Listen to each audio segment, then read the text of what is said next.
Konflik yang berjalan hampir setahun ini belum juga menemukan titik terang. Angkatan bersenjata Federasi Rusia terus menggempur titik pertahanan tentara Zelensky.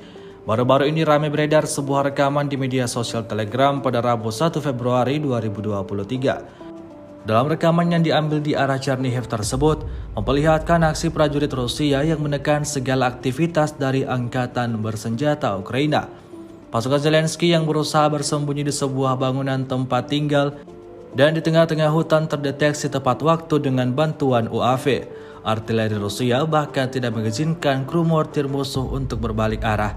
Akibatnya ledakan demi ledakan terus terjadi, melenyapkan posisi, peralatan militer hingga prajurit Ukraina.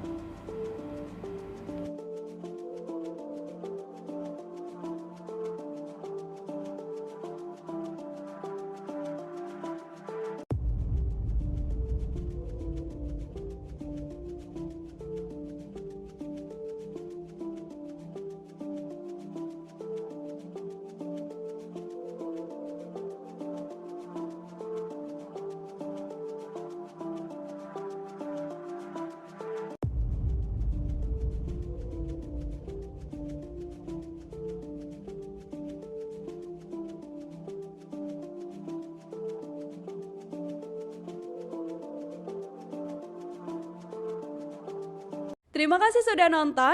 Jangan lupa like, subscribe, dan share ya.